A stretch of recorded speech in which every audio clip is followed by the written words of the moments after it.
Prayer ministries సమర్పించు హోరే ప్రార్థనా సందేశములు.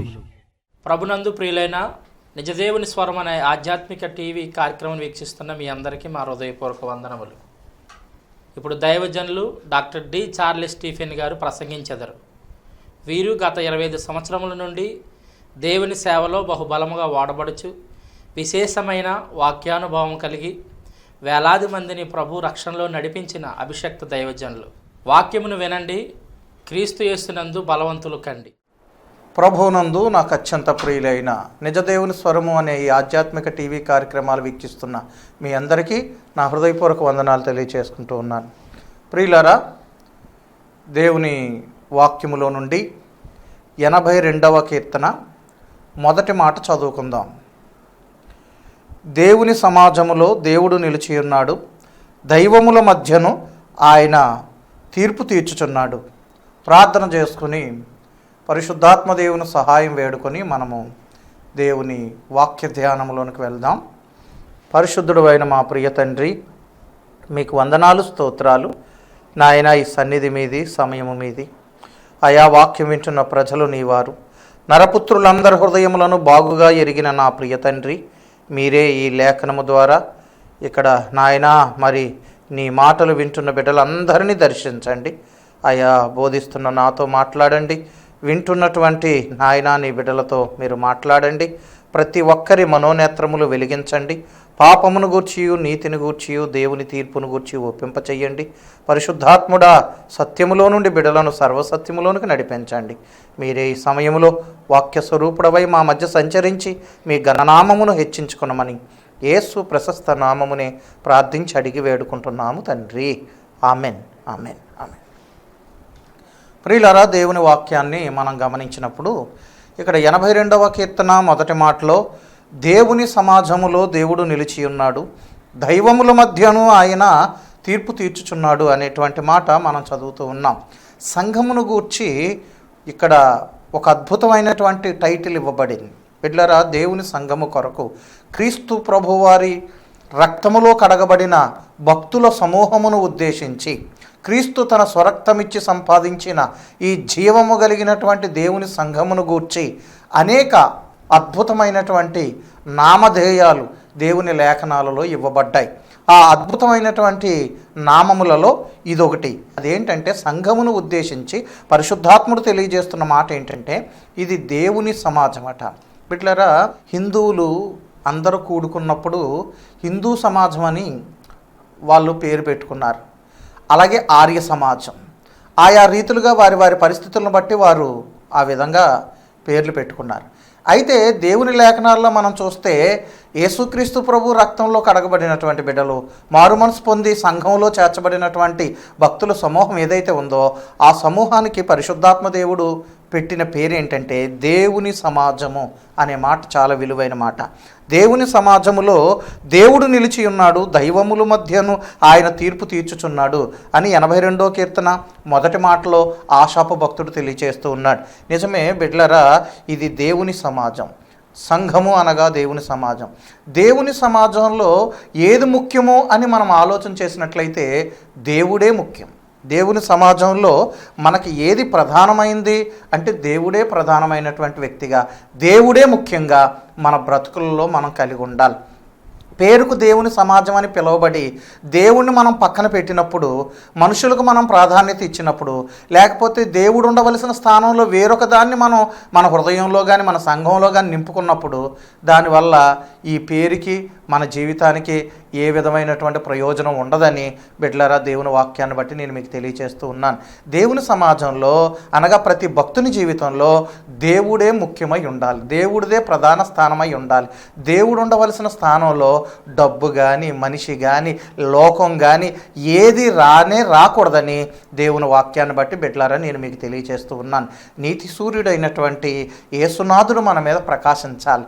సూర్యుడికి చంద్రుడికి మధ్యలో భూమి అడ్డొస్తే అమావాస్య అనేది ఏర్పడుతుంది. అలాగే లోకం దేవునికి నీకు మధ్యలో అడ్డుగా నువ్వు తెచ్చుకున్నట్లయితే నీ బ్రతుకు చీకటమయంగా ఉంటుంది. పౌర్ణమి నాడు ప్రకాశిస్తున్న చంద్రుల్లాగా ఈ చీకటి లోకంలో నువ్వు వెలుగుతూ ప్రకాశించాలంటే నీతి సూర్యుడైన యేసునాథుడు నీ మీద ఉదయించాలి, నీ మీద ప్రకాశించాలి. నీవు దేవునికి మొదటి స్థానాన్ని నీ జీవితంలో ఇచ్చి దేవునినే ముఖ్యంగా ఎంచి ఆయన కొరకు సాక్షిగా జీవించాలి ఈ చీకటి లోకంలో అనేది దేవుని యొక్క ఉద్దేశం, పరిశుద్ధాత్మ దేవుని యొక్క చిత్తం అని బిడ్డలారా దేవుని వాక్యాన్ని బట్టి నేను మీకు మనవి చేస్తూ ఉన్నాను. మరి ఈ కీర్తనల గ్రంథంలోనే 73వ కీర్తనలో ఆశాపు భక్తుడు ఏమంటున్నాడు? 25వ వచనం, 73వ కీర్తన 25వ వచనం. ఆకాశమందు నీవు తప్ప నాకెవరున్నారు, నీవు నాకుండగా లోకములోనిది ఏదీ నాకు అక్కర్లేదు అంటున్నాడు. చూసారా బిడ్డలారా, మనం ఆలోచన చేసినప్పుడు ఆశాపు యొక్క నినాదం ఇది. ఆకాశమందు నీవు తప్ప నాకెవరున్నారయ్యా, నీవు నాకుండగా లోకములోనిది ఏది నాకు అక్కర్లేదు అంటున్నాడు. మరి ఇటువంటి సమర్పణ, ఇటువంటి గ్రహింపు జీవితాన్ని ఈ దినాన్ని మనం కలిగి ఉన్నామా లేదా అన్నది ఒకసారి మనల్ని మనం పరిశీలన చేసుకోవాలి. బిడ్డలారా, దేవుని సన్నిధిలో మనం ఆలోచన చేసినప్పుడు అననీయ సప్పీరాలు పొలమును అమ్మి దాని వెల కొంత తెచ్చి ఆ పేతురు గారు అపోస్తుల పాదాల దగ్గర పెట్టినప్పుడు, ఈ పొలమును నీవు ఎంతకైనా అమ్మితివా అని అననీయాను పేతురు ప్రశ్నిస్తే అతను అంటున్నాడు, ఎంతకే అమ్మాను అంటున్నాడు. వెంటనే అతను పడి చనిపోయాడు. తర్వాత సప్పీరా వచ్చింది, అమ్మ నువ్వు మీరు ఇంతకైనా ఈ పొలం అమ్మారంటే ఆవిడ కూడా అబద్ధమే చెప్పింది. అప్పుడు పేతురు గారు అంటున్నారు, మీరు దేవునితోనే అబద్ధం ఆడితిరి, పరిశుద్ధాత్మను మోసం చేయడానికి మీరు ఎందుకు ఎలా ఏకీభవించితిరి అని వారిని గద్దించినట్లుగా మనం అపోస్తుల కార్యాల గ్రంథంలో చూస్తూ ఉన్నాం. అంటే వారి జీవితంలో దేవుడి కంటే ధనమే ప్రధానం అయ్యింది. ఆ ధనం కొరకు దైవజనుడి దగ్గరకు వచ్చి అబద్ధం ఆడుతున్నారు వాళ్ళు. బిడ్డలారా, ఈ రోజున మన హృదయంలో ఏది ముఖ్యంగా ఉంది? ధనమా, దైవమా, లోకమా, మనుషుల? కొంతమంది స్త్రీ హృదయాలలో, ఒక్కొక్క స్త్రీ హృదయంలో ఒక్కొక్క పురుషుడు నింపబడి ఉంటాడు, ఒక్కొక్క పురుషుడు హృదయంలో ఒక్కొక్క స్త్రీ నింపబడి ఉంటుంది. మరి ఆ స్త్రీ లేకపోతే అతను బ్రతకలేడు, ఆ పురుషుడు లేకపోతే ఆ స్త్రీ బ్రతకలేదు. బిడ్డలారా, ఇలాంటి వ్యక్తులు ఈ దినాన్ని ఎంతోమంది ఉన్నారు. రకరకాల పాపాలలో, అక్రమ సంబంధాలలో వ్యభిచారులై పరిశుద్ధాత్మకు దుఃఖాన్ని కలిగించే వాళ్ళు ఎంతోమంది ఉన్నారు. నీ హృదయాన్ని ఎవరి చేత నింపుకున్నావు, దేని చేత నింపుకున్నావు, నీ బ్రతుకులు ఏది ప్రధానమైంది, ఏది ముఖ్యమైంది అనేది నీవు ఆలోచన చేయాలి. నువ్వు పేరుకు క్రైస్తవుడిగా ఉన్నావా? యేసు రక్తంలో కడగబడి, నీటి బాప్తిసం పొంది, సంఘంలో చేర్చబడి, ప్రభు బలలో పాలుపంపులు పొంది, ఒక క్రైస్తవుడుగా, క్రైస్తవురాలుగా, దేవుని బిడ్డగా పైకి చలామణి అవుతూ, కానీ దేవుడికి నీ హృదయంలో చోటు లేకుండా పేరుకు మాత్రంగానే భక్తి చేస్తూ ఈ దినాన్ని దేవుని ఆత్మను దుఃఖపెట్టే స్థితిలో ఉన్నావా నువ్వు? బిడ్డ, ఒకసారి ఆలోచన చేయి. వారు తమ హృదయంలో దేవునికి చోటు ఇయ్యనొల్లకపోయిరి గనుక చేయరాని కార్యములకు దేవుడు భ్రష్ట మనసుకు వారిని అప్పగించననే మాట దేవుని లేఖనంలో మనం చూస్తూ ఉన్నాం. ఇది దేవుని సమాజం అండి. సంఘం అంటే దేవుని సమాజం. దేవుని సమాజం అంటే దేవుడే మనకు ముఖ్యం. దేవుడు తర్వాతే ఏదైనా సరే దేవుణ్ణి ఘనపరచాలి, స్తుతించాలి, ఆయన కొరకు సాక్షులుగా మనం జీవించాలనేది దేవుని యొక్క ఉద్దేశం. ఆసాపు జీవితంలో మరి ఏది ఎక్కువ కాదు. అయ్యా, ఆకాశమందు నీవు తప్ప నాకు ఎవరున్నారయ్యా, నీవు నాకుండగా లోకములోనిది ఏది నాకు అక్కర్లేదనేటువంటి ఆ గొప్ప సమర్పణ అతను కలిగి ఉన్నాడు. అంతేకాదు, పౌలు భక్తుడు కూడా అంటాడు, నేను క్రీస్తును సంపాదించుకొని ఆయనను, ఆయన పునరుద్ధాన బలమును ఎరుగు నిమిత్తము, ఆయన శ్రమలలో పాలివాడనొకటి ఎట్టిదో ఎరుగు నిమిత్తము ఈ లోకం అంతటిని నేను నష్టపరుచుకున్నాను, దానిని పెంటతో సమానంగా ఎంచుకున్నాను అంటున్నాడు. లోకము అతనికి పెంటగా ఎంచుకున్నాడు పౌలు భక్తుడు. ఏవేవి నాకు లాభకరములై ఉన్నాయో వాటిని నేను నష్టపరుచుకున్నాను అన్నాడు. కాబట్టి బిడ్డలారా, ఈ దినాన్న చాలామంది లోక సంబంధమైనటువంటి లాభ ఆపేక్షతో రకరకాల దురాశల చేత నింపబడి దేవుణ్ణి పక్కన పెట్టి పేరుకు మాత్రంగానే భక్తుల్లాగా, క్రైస్తవుల్లాగా చలామణి అయ్యే వాళ్ళు ఎందరో ఉన్నారు. అయ్యో, ఇది విచారకరమైనటువంటి విషయం, ఎంతైనా విచారకరమైన విషయం. నీవు దేవుని బిడ్డవు, దేవుని సమాజము, మనం అందరం కూడుకునే సమూహం ఏదైతే ఉందో ఈ సంఘమును దేవుని సమాజం అని దేవుని వాక్యం తెలియచేస్తూ ఉంది. దేవుని సమాజంలో దేవుడే నిలిచి ఉండాలి, దేవుడికే మనం మన జీవితంలో మొదటి స్థానాన్ని ఇవ్వాలి, దేవుణ్ణే మనం ముఖ్యంగా ఎంచుకోవాలి, దేవుని కొరకే మనం బ్రతకాలి, ఆయన కొరకే మనం జీవించాలి, ఆయన కొరకే చనిపోవాలి. అంతే. నా మట్టుకైతే బ్రతుకుట క్రీస్తు, చావైతే లాభం అనేటువంటి ఆ గొప్ప నినాదాన్ని పౌలు గారి ద్వారా మనం కూడా ఆ మాట పలికేటువంటి స్థితిలో ఉండగలగాలి. ఈ దినాన్న యోహాను సువార్తలో కూడా 6వ అధ్యాయము 67 నుంచి 69 వరకు ఆ వచనాలను మనం చూసినట్లయితే, యోహాను సువార్త 6వ అధ్యాయం 67వ వచనం నుండి మనం చూసినట్లయితే, ఒకానొక సందర్భంలో యేసుక్రీస్తు ప్రభువారి దగ్గర ఉన్నటువంటి అనేక మంది ఆయన దగ్గరకు వచ్చి రొట్టెలు తిన్నవారు, అద్భుతాలు చూసిన వారు అనేక మంది యేసుక్రీస్తు ప్రభుని ఒకానొక సందర్భంలో వదిలేసి వెళ్ళిపోయారట. ఇది కఠినమైన మాట, ఎవరు దీనిని పాటించగలరు అని, నా శరీరము తిని నా రక్తం త్రాగుబడి నిత్యజీవము గలవాడు, అంచె దినమున నేను వాడిని పైకి లేపుతానని ప్రభు చెప్పినప్పుడు, నా శరీరము నిజమైన ఆహారము, నా రక్తము నిజమైన పానమని ప్రభు సెలవిచ్చినప్పుడు అర్థం కాక చాలామంది ఇది కఠినమైన మాట, ఇది ఎవరు నెరవేర్చగలరని చెప్పేసి వెళ్ళిపోయారట. అప్పుడు ప్రభు శిష్యులతో ఏమని చెప్తున్నారంటే, మీరును వెళ్ళిపోవాలని ఉన్నారా అని ప్రభు వారిని ప్రశ్నించినప్పుడు పేతురు అంటాడు, అయ్యా నీవే నిత్య జీవపు మాటలు గలవాడవు, నిన్ను విడిచి మేము ఎక్కడికి పోగలమయ్యా అంటాడు. కనుక ఆయనే నిత్య జీవ జలము బిడ్లరా, ఆయనే నిత్య జీవపు మాటలు, ఆయన జీవజలాల ఊట. ఆయన వదిలి మనం ఎక్కడికి వెళ్ళిపోగలం, వెళ్ళి బ్రతకగలమా? ఆయన లేకుండా, ఆయన సన్నిధి లేకుండా ఒక సెకనైనా మనం జీవించగలమా? కనుక బిడ్లరా, దేవుడే మన జీవితంలో మొదటి వ్యక్తి, మొదటి స్థానమై ఉండాలి. ఆయనే ముఖ్యమై ఉండాలి, ఆయన తర్వాతే ఏదైనాను. అటువంటి తలంపు, అటువంటి గ్రహింపు ఈ దినాన మనం కలిగి జీవించినాడు దేవుని ఆశీర్వాదాలు పొందుతామని బిడ్లరా, దేవుని వాక్యాన్ని బట్టి నేను మీకు విన్నవించుకుంటూ ఉన్నాను. ఇది దేవుని సమాజం. చెప్పడానికి చాలా విషయాలు ఉన్నాయి, ముందుకెళ్దాం.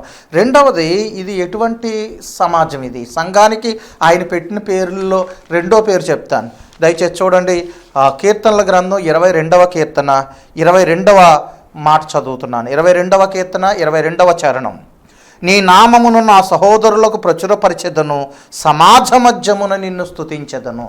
ఈ మాట మనకి ఏమని తెలియచేస్తుందంటే, సంఘము అనగా సహోదర సమాజము అని ఇక్కడ రాయబడి ఉంది. సహోదర సమాజం. నీ మాటను, నీ నామమును నా సహోదరులకు ప్రచురపరుస్తాను, సమాజ మధ్యమున నిన్ను కీర్తిస్తాను అంటున్నాడు భక్తుడు. ఇది సహోదర సమాజం. బిడ్లరా, దేవుని సమాజము, దేవుని సమాజంలో దేవుడే ముఖ్యం. ఇది సహోదర సమాజం. సహోదర సమాజంలో సోదరభావం ముఖ్యం, యూనిటీ, ఐక్యత. బిడ్లరా, ఈ దినాన్న దేవుని సంఘంలో బిడ్డలందరూ ఎలా బ్రతుకుతున్నారు, ఒకసారి ఎలాంటి ఆలోచనలు, ఎలాంటి అభిప్రాయాలు కలిగి జీవిస్తున్నారు ఒకసారి ఆలోచన చేసుకోవాలి.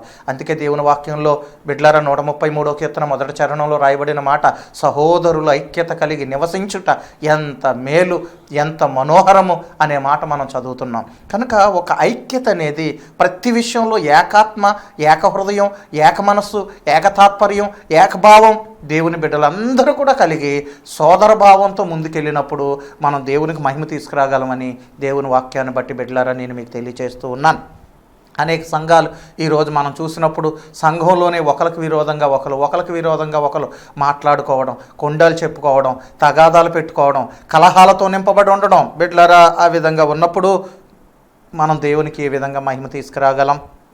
ఇది సహోదర సమాజం. ఇది సహోదర సమాజంలో సోదరభావం ముఖ్యం. బిడ్డలారా, మనమందరినీ కూడా మరి ప్రేమించేవారిగా, అందరితో సమాధానం కలిగి ఉండేటువంటి వారిగా మనం జీవించాలి. వందనాలన్నయ్య, వందనాలు తమ్ముడు అని, వందనాలక్క, వందనాలు చెల్లి అని, ఆ విధమైనటువంటి ఒక మంచి భావాన్ని మనం కలిగి ఉండాలని దేవుని వాక్యాన్ని బట్టి బిడ్డలారా నేను మీకు తెలియజేస్తూ ఉన్నాను. ఇది సహోదర సమాజము. సహోదర సమాజంలో ఇక అన్య భావాలు ఏమాత్రం ఉండడానికి వీల్లేదు, కానీ సోదర భావమే ముఖ్యం. అందుకే నీవు నాకు తెలివితో అక్కవనియు, జ్ఞానముతో చెలికత్తివనియు చెప్పమన్నాడు. అక్క, చెల్లి అనే భావమే, అన్నయ్య, తమ్ముడు అనే భావమే, వీటికి మించినటువంటి భావాలన్నీ కూడా దుష్టుడి నుండి పుట్టినవనేటువంటి మాట మనం గ్రహించాలి. సరస్వతులు మన నోటమట రాకూడదు. స్త్రీలతో పురుషులు, పురుషులతో స్త్రీలు వెటకారపు మాటలు మాట్లాడుకోకూడదు. అయ్యో, మన దేవుడు అల్లరికి కర్త కాడు, సమాధానానికి కర్త. మన దేవుడు పరిశుద్ధుడు. మన దేవుడు దహించి అగ్ని, రోషము కలిగిన దేవుడు. జీవము గల దేవుని సంఘములో జనులు ఎలాగూ ప్రవర్తించవలెనో దేవుని లేఖనమును బట్టి ఎరిగి బిడ్డలారా, మనమందరము సోదర భావంతో పరిశుద్ధంగా దేవుని సంఘంలో బ్రతుకుతూ ప్రభువును మహిమపరచాలనేది దేవుని వాక్యం మనకు తెలియజేస్తూ ఉంది. కనుక ప్రార్థన చేయట్లో ఏక మనసు, దేవుని దేవునికి ఇవ్వడంలో ఏక మనసు, దేవుని కార్యాలు చేయట్లో ఏక మనసు, ఒక చోట మనం కూడుకోవడంలో దేవుని సన్నిధిలో ఏక మనసు, ఇదంతా కూడా మనం కలిగి ఒక సోదర భావంతో ఐక్యతతో ముందుకు సాగినప్పుడు దేవుని మహింపరచగలమని దేవుని వాక్యాన్ని బట్టి బిడ్డలారా నేను మీకు తెలియజేస్తూ ఉన్నాను. ఇక మూడో మాట చెప్తాను. ఒకటి దేవుని సమాజం అని చెప్పాను, ఈ సంఘానికి ఉన్న టైటిల్స్లో పేర్లలో. ఇంకొకటి సహోదర సమాజం అని చెప్పాను. ఈ మూడో మాట చెప్పి నేను ముగిస్తాను. మూడో మాట ఏంటంటే ఇది భక్తుల సమాజం అంట. 149వ కీర్తన మొదటి మాట చదువుకుందాం. 149వ కీర్తన మొదటి మాట చదువుదాం బిడ్డలారా. యెహోవాను స్తుతించుడి, యెహోవాకు క్రొత్త కీర్తన పాడుడి, భక్తులు కూడుకును సమాజములో ఆయనకు స్తోత్రగీతము పాడుడి. ఇది భక్తుల సమాజము అనే మాట ఇక్కడ రాయబడి ఉంది బిడ్డలారా. మరి భక్తుల సమాజంలో ఏది ముఖ్యం? భక్తి ముఖ్యం. దేవుని సమాజంలో ఏది ముఖ్యం? దేవుడే ముఖ్యం. సహోదర సమాజంలో ఏది ముఖ్యం? సోదరభావం ముఖ్యం. ఇది భక్తుల సమాజం. భక్తుల సమాజంలో ఏది ముఖ్యం? భక్తి ముఖ్యం. ఈ దినాన భక్తిని మనం కలిగి ఉన్నామా? ఒకవేళ కలిగి ఉంటే ఎలాంటి భక్తి కలిగి ఉన్నాం అనేది ఒకసారి ప్రశ్నించుకోవాలి. మనల్ని మనమే ఒకసారి ప్రశ్నించుకోవాలి. బిడ్డలారా, తిమోతికి రాసినటువంటి 2వ పత్రిక 3వ అధ్యాయము 5వ వచనంలో అక్కడ మనం దేవుని లేఖనాన్ని గమనించినట్లయితే, దయచేసి ఈ మాటలు నేను చదువుతున్నాను చూడండి. తిమోతికి రాసిన 2వ పత్రిక 3వ అధ్యాయము 5వ వచనం. పైకి భక్తి గల వారి వలె ఉండియు దాని శక్తిని ఆశ్రయించని వారై ఉన్నారు, ఇట్టి వారికి నీవు విముఖుడవై ఉండుము అన్నాడు. కొంతమంది ఉంటారట, వాళ్ళందరూ భక్తులే, అందరూ భక్తులే, అయితే వాళ్ళ స్వభావాలు ఎలాగున్నాయి? ఎలాగనగా మనుషులు స్వార్థప్రియులు, ధనాపేక్షులు, బెంకములాడేటువంటి వారు, దోషకులు, తల్లిదండ్రులకు అవిధేయులు, కృతజ్ఞత లేనివారు, అపవిత్రులు, అనురాగరహితులు, అతిద్వేషులు, అపవాదకులు, అజిత్వేంద్రియులు, క్రూరులు, సజ్జనద్వేషులు, ద్రోహులు, మూర్ఖులు, గర్వాంధులు, దేవుని కంటే సుఖానుభవమును ఎక్కువగా ప్రేమించేటువంటి వారు. ఇలాంటి చెడ్డ లక్షణాలన్నీ కలిగినటువంటి వారిగా పైకి భక్తి ముసుగు వేసుకొని భక్తుల్లాగా చలామణి అవుతున్న వారు ఎందరో ఉన్నారు. అందుకే వారిని గురించి ఇక్కడ తిమోతి పత్రిక 3వ అధ్యాయం 5వ వచనంలో ఉన్న మాట ఏంటంటే, పైకి భక్తి గల వారి వలె ఉండి దాని శక్తిని ఆశ్రయించని వారై ఉన్నారు, అట్టి వారికి నా కుమారుడా నీవు విముఖుడవై ఉండుము అని పౌలు భక్తుడు తిమోతిని హెచ్చరిస్తున్నాడు. కనుక ఈ దినాన్ని ఎటువంటి భక్తి మనం చేస్తున్నాం అనేది ప్రశ్నార్థకం. మనల్ని మనం ప్రశ్నించుకోవాలి బిడ్డలారా. ఎటువంటి భక్తి? శక్తి గల భక్తి చేస్తున్నావా, లేకపోతే పైకి భక్తి వేషం వేసుకొని దేవుని శక్తిని ఆశ్రయించలేని స్థితిలో ఉన్నావా? కొంతమంది భక్తుల్లోనే చాలా తెలివి ప్రదర్శిస్తారు, యుక్తి గల భక్తి చేస్తారు. భక్తే, యుక్తికి భక్తికి జత కుదరదు. దేవుని దగ్గర భక్తి వేషంలో తెలివితేటలు ఉపయోగిస్తే మనం దేవుని సంతోషపెట్టలేం. బిడ్డలారా, మన భక్తి పవిత్రమైన భక్తిగా ఉండాలి, నిష్కలంకమైనటువంటి భక్తిగా ఉండాలి, సద్భక్తిగా ఉండాలి. ఎలాంటి భక్తి దినాన్న మనం కలిగి ఉన్నాం ఒకసారి ఆలోచన చేయాలి. ఇది భక్తుల సమాజం. భక్తుల సమాజంలో ఏది ముఖ్యం? భక్తే ముఖ్యం. ఎటువంటి భక్తి మనం కలిగి ఉండాలి? కొన్ని మాటలు నేను మీకు తెలియచేస్తాను చూడండి. దేవుని వాక్యంలో తిమోతికి రాసిన 2వ పత్రిక 3వ అధ్యాయం 12వ వచనంలో శ్రేష్టమైన మాట రాయబడి ఉంది. క్రీస్తు యేసునందు సద్భక్తితో బ్రతకను ఉద్దేశించి వారందరూ హింస పొందుదురు. బిడ్డలారా, మనము సద్భక్తి కలిగి జీవించాలనేటువంటి ఒక సంకల్పాన్ని కలిగి ఉన్నప్పుడు శ్రమలు వస్తాయి, హింసలు వస్తాయి. అయినా ఆ పోరాటాలన్నీ ఎదుర్కొని ఆ భక్తిని, ఆ నీతిని, ఆ పరిశుద్ధతను కాపాడుకున్నవాడే రేపొద్దున పరలోక రాజ్యంలో నిలబడగలడు. కానీ ఏదో ప్రజలను మెప్పు కోసమో లోకంలో ఏదో బ్రతకాలి, ఈ బ్రతుకు సాగిపోవాలని మనం ఒక వేషం కడితే ఆ వేషం ఎంతో కాలం నిలబడదని దేవుని వాక్యాన్ని బట్టి ఇందు మూలంగా మీకు ప్రకటిస్తూ ఉన్నాను. ఇది దేవుని సమాజం, ఇది సహోదర సమాజం. ఇది దేవుని సమాజంలో దేవుడే ముఖ్యంగా ఉండాలి. అలా కానినాడు దేవుని సమాజమే, నువ్వే, నీకు దేవుని సమాజానికి సంబంధం లేనే లేదు. రెండోది, ఇది సహోదర సమాజం. సహోదర సమాజంలో అన్యభావాలు ఉండకూడదు. ఐక్యత ఉండాలి, సమాధానం ఉండాలి, ప్రేమ ఉండాలి, సోదరభావం ఉండాలి. ఆ విధంగా మీ సంఘాలు నడిపించబడుతున్నాయా? ఆ విధంగా సంఘంలో నువ్వు ఒక సభ్యుడిగా ఉంటున్నావా? బిడ్డ, ఆలోచన చేసుకో దేవుని సన్నిధిలో. మూడవది ఏంటంటే ఏంటంటే ఇది భక్తుల సమాజం, భక్తులు కూడుకుని సమాజం. భక్తుల సమాజంలో ఏది ముఖ్యమయ్యా? భక్తే ముఖ్యం. ఆ భక్తి ఏ భక్తి అయ్యి ఉండాలయ్యా? సద్భక్తి, పవిత్రమైన భక్తి, నిష్కలంకమైనటువంటి భక్తి. ఇలాంటి భక్తిని మనం కలిగి ఉండవలసిన వారమై ఉన్నామని దేవుని వాక్యాన్ని బట్టి బిడ్డలారా నేను మీకు మనవి చేస్తూ ఉన్నాను. అంతేకాదు ఈ భక్తి సంపూర్ణమైనటువంటి భక్తిగా ఉండాలంట. అలాగా ఉన్నది అనడానికి రుజువు ఏంటంటే తిమోతికి రాసినటువంటి మొదటి పత్రిక 2వ అధ్యాయం మొదటి మాట నేను చదువుతున్నాను చూడండి.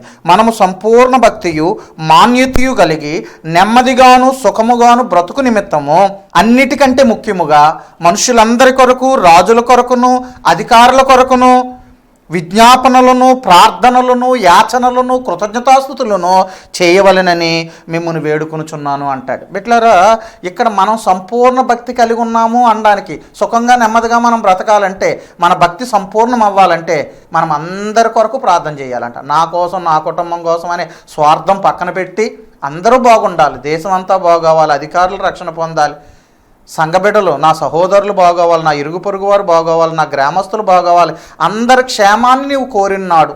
స్వార్థపరుడు కాక నిస్వార్థంతో నీవు దేవుని సన్నిధిలో అందరి కోసం, అందరి క్షేమం కోసం ప్రభు సన్నిధిలో నువ్వు కన్నీరు కార్చిన్నాడు. నీ భక్తి సంపూర్ణత వైపు ముందుకు సాగుతుంది. నీవు సంపూర్ణ భక్తి కలిగి జీవిస్తావు, మాన్యత కలిగి జీవిస్తావు. అంతేకాదు బిడ్డలారా, సుఖముగా నెమ్మదిగా మనం బ్రతుకుతాం. ఇతరుల క్షేమమే మీ క్షేమమునకు కారణం అవుతుంది. అందుచేతను అందరూ మరి చక్కగా ఉండాలి, ఆశీర్వాదకరంగా ఉండాలి, రక్షణ పొందాలి, వారు మేలు పొందాలని మనం ప్రార్థన చేయాలి. ఆ విధమైనటువంటి ఒక శుభాన్ని మనం ఇతరుల ఎడల కోరుకోవాలి. అది నిజమైన భక్తుల లక్షణం. చూడండి 4వ చరణంలో కూడా అక్కడ ఏమని రాయబడి ఉంది? ఆయన మనుషులందరూ రక్షణ పొంది సత్యమును గూర్చిన అనుభవ జ్ఞానము గలవారై ఉండవలెనని నిశ్చయించుచున్నాడట. ఇది క్రీస్తు మనసు. క్రీస్తు మనసు ఏంటి? మనుషులందరూ రక్షణ పొందాలి, అందరూ సత్యమును గూర్చిన అనుభవ జ్ఞానం కలిగి ఉండాలనేది క్రీస్తు మనసు. ఆ మనసు నువ్వు కూడా కలిగి ఉండాలి. చాలామందికి ఇతరులు బాగుంటే వీళ్ళు ఓర్వలేరు, చూడలేరు. అయ్యో వాళ్ళందరూ పాడైపోయినప్పుడు వీళ్ళకి చాలా హ్యాపీగా, ఆనందంగా ఉంటుంది. అది మంచి మనసు అండి. బిడ్డలారా, కళ్ళ ముందు అనేక మంది ఆకలితో చచ్చిపోతున్నా మనకి 7 అంతస్తుల మేడలో మనం హ్యాపీగా ఉంటే చాలు. మనం మంచి భక్తే చేసేస్తున్నాం. వాళ్ళు పొగుడుకుంటారు పైగాను. బిడ్డ, దేవుని వాక్యం చెప్తుంది, లేదు మనము భక్తిలో సంపూర్ణులం అవ్వాలంటే అందరి క్షేమమును మనము కాంక్షించాలి. నిస్వార్థంతో దేవుని సన్నిధిలో మనం బ్రతకాలి. అందరూ బాగోవాలని మనం దేవుని సన్నిధిలో పూటపడి అవసరమైతే ఉపవాసం ఉండి మనం కన్నీరు కార్చాలి. మన సంఘ క్షేమం కొరకు, మన సహోదరుల క్షేమం కొరకు, మన బంధువుల రక్షణ కొరకు, మన గ్రామం కొరకు, మన వీధి కొరకు దేవుని సన్నిధిలో మనం ప్రార్థన చేయగలిగినాడు దేవుని ఆశీర్వాదాలు మనం పొందుతామని దేవుని వాక్యాన్ని బట్టి బిడ్డలారా నేను మీకు తెలియచేస్తూ ఉన్నాను. కొంతమంది ఈ భక్తి ముసుగులో ధనాపేక్షలుగా ఉన్నారు. వారి కోసం కూడా ఈ తిమోతి పత్రికలో ఒక మాట నేను చదవాలని అనుకుంటున్నాను, ఇష్టపడుతున్నాను. చూడండి దయచేసి. తిమోతికి రాసిన మొదటి పత్రిక 6వ అధ్యాయం 11వ వచనం. దైవజనుడా, నీవైతే వీటిని విసర్జించి నీతిని, భక్తిని, విశ్వాసమును, ప్రేమను, ఓర్పును, సాత్వికమును సంపాదించుకొనుటకు ప్రయాసపడము. పౌలు గారు తిమోతితో అంటున్నాడు, నీవు వీటిని విసర్జించు. వేటిని విసర్జించాలి? ధనాపేక్ష సంబంధమైన వాటిని విసర్జించాలట. అక్కడ రాయబడిందండి. మనం చూస్తే 9వ వచనం నుండి, ధనవంతులొకటకు ఆపేక్షించువారు శోధనలోను, ఉరిలోను, అవివేక యుక్తములను, హానికరములునైన అనేక దురాశల వలనలో పడుదురు. అట్టివి మనుషులను నష్టములోను, నాశనములోను ముంచివేయను. ఎందుకనగా ధనాపేక్ష సమస్తమైన కీడులకు మూలం. కొందరు దానిని ఆశించి విశ్వాసము నుండి తొలగిపోయి నానాబాధలలో తమను తామే పొడుచుకొనిరి. కాబట్టి ఈ ధనవంతులు అవ్వడానికి ఆతురపడుతూ, ధనాపేక్షతో, చేయరాని కార్యాలు చేస్తూ, మోసాలతో, అబద్ధాలతో బ్రతికే బ్రతుకు కాదు. తిమోతి నా కుమారుడా, నీవైతే వీటిని విసర్జించు. కొందరు వీటి కోసం ఆశించి ఈ ధనాపేక్ష పరులై, ధనాపేక్ష సమస్తమైన కీడులకు మూలం గనక మనుషులను కష్టములోను, నష్టములోను, అవివేకయుక్తముల్లోనూ అది నడిపిస్తుంది కనుక అలాంటి వాటిని నీవు విసర్జించి నీవు వేటిని సంపాదించుకోవాలి? నీతిని, భక్తిని, విశ్వాసమును, ప్రేమను, వీటిని వెతుక్కో అని పౌలు భక్తుడు తిమోతికి హెచ్చరిస్తున్నట్లుగా బిడ్డలారా ఇక్కడ మనం చూస్తున్నాం. ఇలాంటి భక్తి దినాన్ని మనం చెయ్యాలి. ఇటువంటి మరి భక్తి మనం ప్రదర్శించిన నాడు భక్తుల సమాజము అనే మాట మనకు అవుతుంది. చివరిగా మరొక మాట చెప్తాను. తిమోతికి రాసినటువంటి 2వ పత్రిక 3వ అధ్యాయము 11వ వచనం. ఇవన్నీ ఇట్లు లయమైపోవునవి గనుక ఆకాశములు రవులుకొని లయమైపోవునట్టు, పంచభూతములు మహావేంద్రముతో కరిగిపోవునట్టు దేవుని దినపు రాకడ కొరకు కనిపెట్టుచు దానిని ఆశతో అపేక్షించుచు మీరు పరిశుద్ధమైన ప్రవర్తనతోనూ భక్తితోనూ ఎంతో జాగ్రత్త గలవారై ఉండవలెను అన్నాడు. యేసుక్రీస్తు రాకడ కొరకు బిడ్డలారా అనేక మార్పులు జరుగుతున్నాయి. లోకమంతా గందరగోళంగా ఉంది. మరి ప్రభు చెప్పిన సూచనలు జరుగుతున్నాయి కనుక యేసు రాకడ సమీపిస్తుందని ఏ రోజుకు ఆ రోజు జాగరూకులై ప్రార్థనాపరులై ఎంతో జాగ్రత్తతోనూ పరిశుద్ధమైన ప్రవర్తనతోనూ భక్తితోనూ ఆ రాకడ కొరకు కనిపెట్టుకొనవలసినటువంటి వారమై ఉన్నాం. రాకడ కొరకు కనిపెట్టేటువంటి భక్తి మనకు కావాలి. పరిశుద్ధమైన ప్రవర్తనతో కూడినటువంటి భక్తి మనకు కావాలి. ఎప్పటికప్పుడు మెలకువ జాగరణతో కూడినటువంటి భక్తి మనకు కావాలి. ఇది మనల్ని ముక్తికి మోక్షానికి నడిపిస్తుంది, పరలోక రాజ్యంలో మనల్ని చేరుస్తుంది. కనుక బిడ్డలారా, భక్తుల సమాజంలో భక్తి ముఖ్యం. అయితే ఈ భక్తి ఏ విధమైన భక్తి మనం అనుసరిస్తున్నది, ఆచరిస్తున్నది, మనం చేస్తున్నది ఎటువంటి భక్తి చేస్తున్నాం ఒకసారి గమనించుకోవాలి. సరే బిడ్డలారా, ఈ విధంగా దేవుని సన్నిధిలో దేవుని సమాజము, సహోదర సమాజము, భక్తుల సమాజం. దేవుని సమాజంలో దేవుడే ముఖ్యం, సహోదర సమాజంలో సోదరభావం ముఖ్యం, భక్తుల సమాజంలో భక్తి ముఖ్యం. ఆ భక్తి పవిత్రమైన భక్తి, నిష్కలంకమైన భక్తి.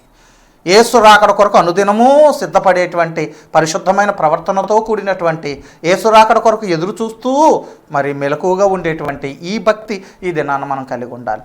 అటువంటి విధంగా పరిశుద్ధాత్మ దేవుడు మనల్ని సిద్ధపరచునుగాక. దేవుడు ఈ మాటలు మన వినికిల్లో ఆశీర్వదించి దీవించునుగాక. చిన్న ప్రార్థన చేసుకుందాం. పరిశుద్ధుడా, మీ కొందనాలు. ఈ మాటలు బిడ్డల హృదయాల్లో ఫలింపచేయండి. దుష్టుడు ఎత్తుపోకుండా నీరు కట్టండి. నాయన, నీ కొరకు బిడ్డలను సాక్షులుగా, అంతముదొనక నమ్మకస్తులుగా ఈ వాక్యం వింటున్న ప్రతి బిడ్డ వారి జీవితంలో నీకే ముఖ్యమైనటువంటి స్థానాన్ని, మొదటి స్థానాన్ని ఇస్తూ నీ కొరకు బిడ్డలు జీవించుటకు సహాయం చేయండి. అలాగే సహోదరులు సోదరభావాన్ని కలిగి నిజమైన భక్తి చేస్తూ నిష్కలంకులుగా, పవిత్రులుగా నిన్ను ఆరాధించేవారిగా చేయండి. తండ్రి, నీ కొందనాలు. ఈ సమయంలో నాయన ఈ వాక్యము ప్రజలందరి హృదయాలలో ఫలించేలాగా సహాయం చేసి మహిమ ఘనతా ప్రభావాలు మీరే పొందండి. వాక్యం వింటున్న బిడ్డలందరినీ నిండారులుగా ఆశీర్వదించి దీవించండి. యేసు నామమున ప్రార్థించి అడిగి వేడుకుంటున్నాము తండ్రి. Amen, amen, amen. అందరికీ వందనాలు. ప్రభు మిమ్మల్ని దీవించుగాక. God bless you.